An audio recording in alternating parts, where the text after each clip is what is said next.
The views expressed on this program do not belong to LSU, the Manship School, Tiger TV, Mike the Tiger, or any other being. They are the absurd creation of writer and host Travis Cobb, so sue him, lawyers. Howdy, and welcome to the update.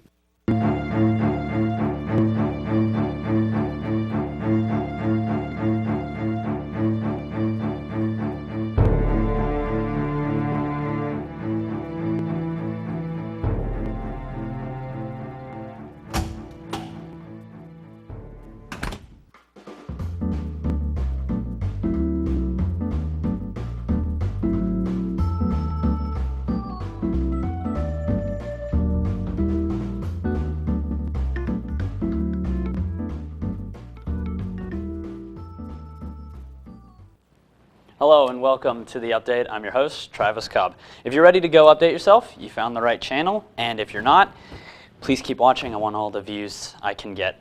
You know, almost every week on the show, I seem to be talking about some act of gun violence that gets national attention, because just about every week there's an act of gun violence that gets national attention.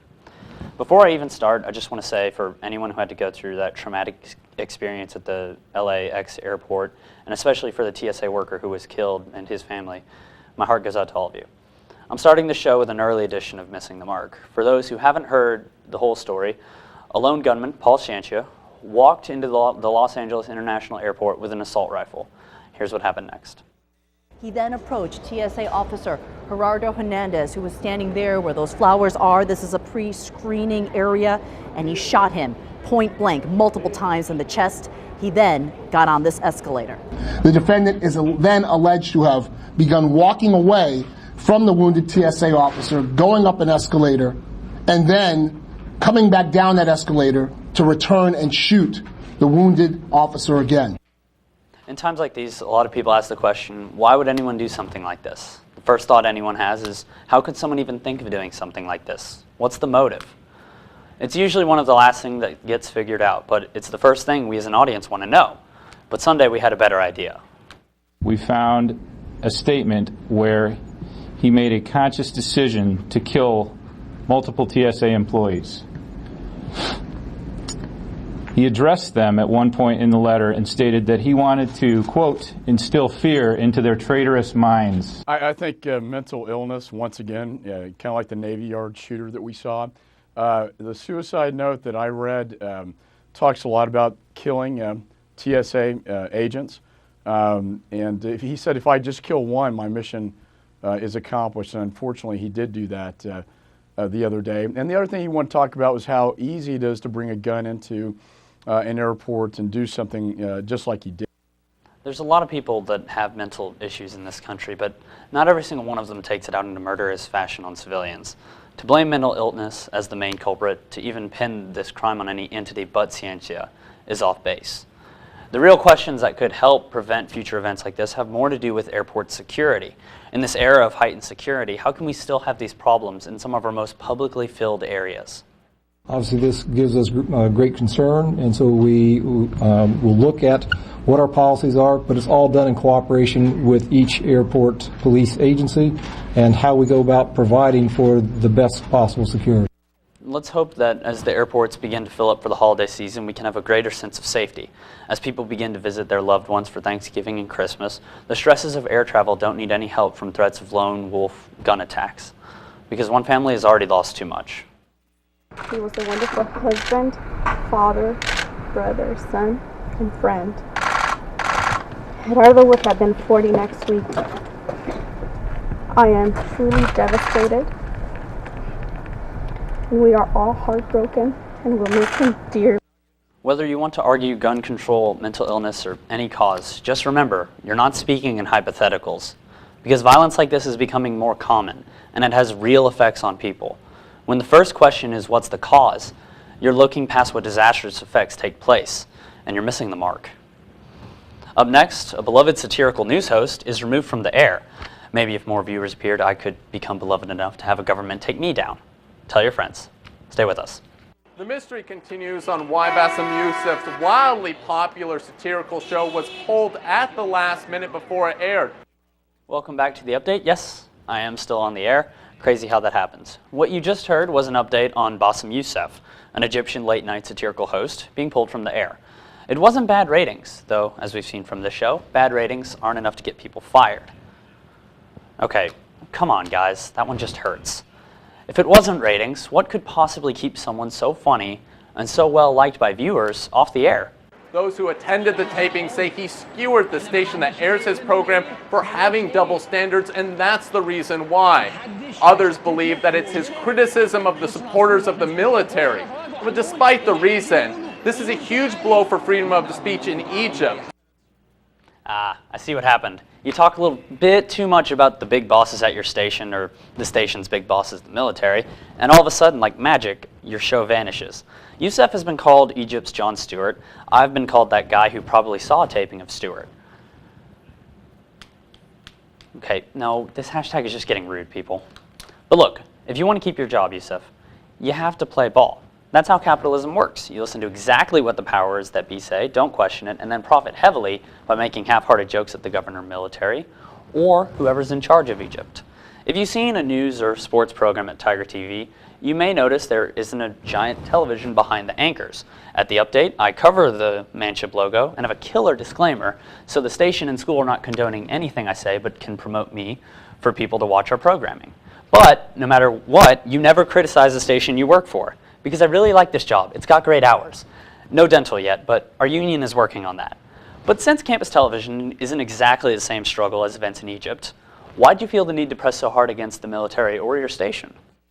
If you start to suppress people's freedom of speech under whatever excuse you want, it's like, oh, it's not good for the country, it's not good for the building of the country. So every time they say this, we raise the ceiling, we raise the roof, we actually push it further. You make a strong point there. I'm an inspired host now. In fact, if you're in need of a job that pays next to nothing, I hear there's an opening for host of the update. I get it, though. You shouldn't be off the air in the first place. Your country is looking for the right way for a democracy. Well, the wrong way is to suppress speech. So Egypt, remove this TV and put Youssef back on the show. Not necessarily in that order. My priorities are a bit off right now. Coming up after the break, I sit down with rabid Saints fan and host of the Tiger TV Tailgate Show, Patrick Clay, to discuss this week's Cowboys-Saints game. I'll try and hold back my inner Texan nature from coming out. I'll probably not be successful. Stay with us.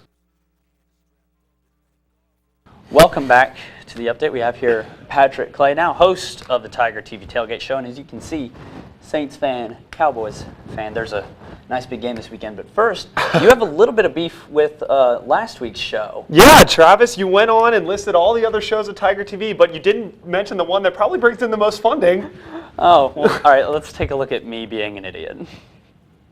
Newsbeat, Sports Showtime, The Hotspot, The Ramen, and The Funyun. All quality programs you should watch along with the update. Station Synergy. Look, if there's anything I want to do for Tiger TV, it's to have more money. We could always use more money. Brought in so that we can have nicer things and be paid more. Indeed. But let's talk about Cowboys-Saints. Last year we had a bet. We did.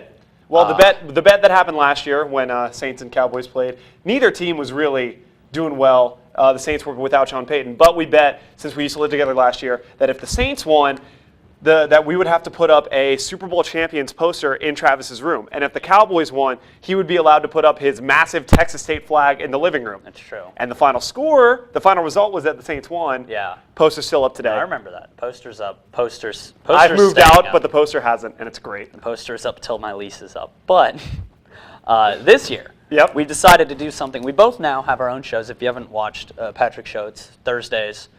We're actually doing a special one tomorrow, 30 minutes, so okay. Be cool. There we go. But now that we have both of our shows, we've decided this year the winner of the game gets to force the loser to wear the opponent's jersey. Like, for example, when the Cowboys win on Sunday. When? And on Thursday, you will be wearing a Jason Witten jersey. We'll see. Nice. We'll see what happens. And you basically have to let whoever wins write the explanation. Oh, I'd never agreed to that. But I'm adding it. Okay. I'm adding it in. Okay. Because I figure you have. You've got a lot of confidence on a 5-4 team, don't you? You know, we're coming off of a nice win against one of the best running backs and a terrible team, aside from it, in the NFL. I'm feeling good. Well, knowing the about this Cowboys team. coming off a big win, that means you will inevitably lose the next week. It's just, The 500 principle. But see, here's the thing. We tend to play up and play down to our competition. So no matter what, it's going to be a game. Yes, I think, it will be. What we saw this past week was Tony Romo threw an interception with under 5 minutes left in the fourth quarter. Classic. Right? Classic. Right. And then drove them down the field. I think we're seeing a change. No, you're seeing the same old Romo with some new tricks. Winning the game at the end, I'll take that as a new trick. I'm all about this. The thing with me is that Sean Payton's Saints haven't lost a home game since early 2011, and I don't think that streak is going to break anytime soon. They were 8-0. No, I take that back actually. 2010, because 2012 he wasn't coaching. Right. 2011 they were 8-0 at home. So the Saints haven't lost a game in the Dome since 2010, and I don't think that's going to start against the Jerry Jones Cowboys. What the last time that the Cowboys went to the Dome? Yes. What happened? Oh, you broke another streak, right? Yeah. You won that game. It was, I will gladly concede that one game and take the Super Bowl championship for that year. Gladly. Yeah. You can have that one. Oh, I'll take how were 5. those 5 championships when you were like -1 years old? They created the foundation of a very happy childhood. Yeah. Whenever I was ready to. I'm sure they were great for you to out there. experience in your diapers. You know, sometimes the Cowboys stink. Sometimes the diapers stink. Let's wrap this up. Yeah. Thanks to all the people out in the world for watching this week. The show is only possible from the YouTube view donations from viewers like you. Viewers like you should follow the update on Twitter at @TTV_update. Patrick, say your stuff. Yeah, bottom of the 9, 30-minute episode tomorrow, and we'll be back with the Tailgate Show in a couple weeks for the Texas A&M game, so we'll check it out. There you go. We'll be Bama too. Thanks, and remember, whether it's sports world or politics world, go update yourself. Oh, and go Saints. We dat.